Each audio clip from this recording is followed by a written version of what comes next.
Okay, so that was the old rules regarding, and you can read them, and they're an eye-opener. These rules,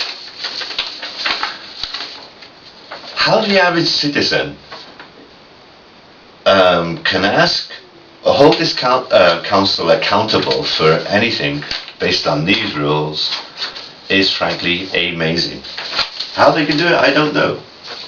Anyway, like I said, on the 21st of January, I found out, hey, they're going to accept my amended question, which reads, is it the usual practice of this council's elected and unelected officials to victimise and criminally neglect its mental health superintendents or to deny them their rights under Human Rights Act legislation that this country signed up for?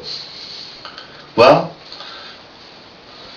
that was allowed. I was amazed. So I spent all Wednesday night to the early hours of the morning writing out my supplementary question. You're allowed one of those under the procedural rules. And when you turn up for the council, because you have to be there, that's another thing, you have to be there in order for your public question to be asked. Now, I don't know how flexible employers were. When I was in the working world, I had difficulty being allowed to go to the dentist, let alone go to, excuse me, I need to go to a council meeting to ask a public question. Well, that's pretty spooky, isn't it? Shouldn't you be able to nominate your local councillor as the person asking your public question so that you don't have to be there in person if you're in the working world? Because I'm sure the council aren't going to pay your expenses or your half a day off work salary deductions, are they? So that a person has to turn up. But I wanted to ask my supplementary question anyway. So when you get there, they type it all up. That's my question, and there's a reply, and there's a note that I made on the bottom of it. I'll read out the reply. It is not the practice of this council's elected members or officers to victimise or neglect its tenants in the manner described, nor to deny them rights under the Human Rights Act. The council is committed to equality in service delivery, to treating people fairly, and to ensuring that the services we offer are accessible to all. Likewise, we also seek to address inequalities when developing policies and providing local services. I am unaware of any alleged breaches of the Human Rights legislation, but will ask the Council's monitoring officer to investigate any outstanding complaints that are brought to my attention that have not already received a response. You will also be aware that the Council also has a corporate complaints policy, and if any tenant wishes to lodge a formal complaint, it will be investigated accordingly and a response will be provided to the tenant. Under that I did write, and I did mention at the end of my supplementary question, then why is it the request for a corporate complaint number is still outstanding from January 2006? Actually, the way I said it was, I have a corporate complaint number outstanding from 2006, January 2006. Now then, Judith read that out. My turn to speak now. You got to pop the little thing, which one of the security guys did for me, and the microphone comes on, and this is my supplementary question. I put it to this council that A, the refusing to allow a citizen to record via video of both full council and any other committee meetings, and B, the limitations placed on public questions as set out in its procedure rules are both violations of the Human Rights Act. For instance, the rule forbidding a public question as it relates to an individual thwarts true accountability of both elected and unelected members of the council. Questions that might well point out systemic failures in this council's duty of care for its vulnerable citizens, thus leaving an individual in a situation where victimization and criminal negligence can continue unabated to the detriment of their physical and mental emotional health. As has been the case with a tenant of 15 Garth Place, a tenancy that violates human rights legislation in terms of the right to privacy, the right to a peaceful enjoyment of one's home, and the right to freedom from the threat of harassment.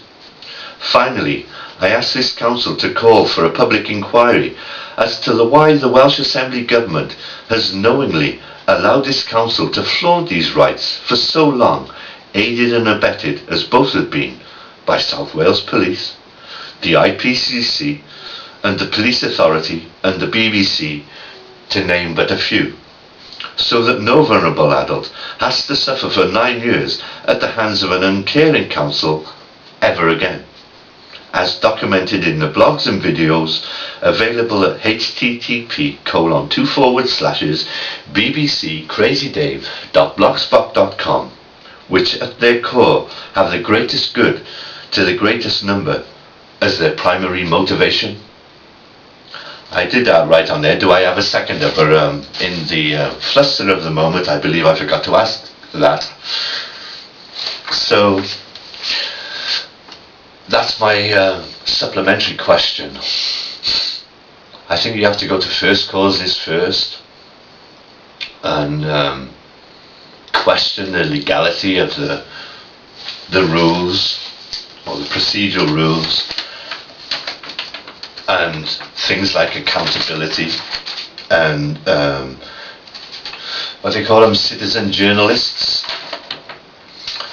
And in the blog I did say that, well, I never intended to speak with Anne Rowland James on that January the 1st morning. I was merely recording that I was actually delivering it to her home, because apparently she's not received any emails from me through the council system. I find that surprising. I also find it surprising that I did actually sit down with her one day in the library, explain the situation, give her details of the blogs, and again, never heard anything from that. But I don't have video evidence of myself doing that. The same as I don't have any video evidence of myself talking to Mike Murphy after me asking that supplementary question, where we discussed various things about this tenancy, sound insulation, and the sound department coming to do their tests and them not willing to do a second floor to ceiling transmission value test. They only wanted to do the airborne sound one, because I think that if they had done the floor to ceiling test, they would have found that the 2 layers of plasterboard that they recommended be put up there to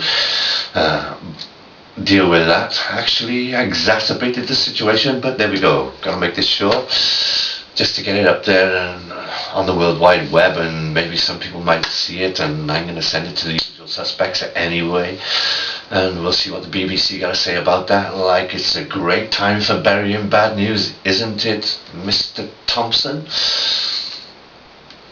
So, yeah, it's Monday the 21st of January, nothing been done about the hallway lighting, they're reclassifying cannabis back to B, even though the BMA ought to be saying to central government, really, excuse me, Mr. Brown, there's 7 million of them out there doing it.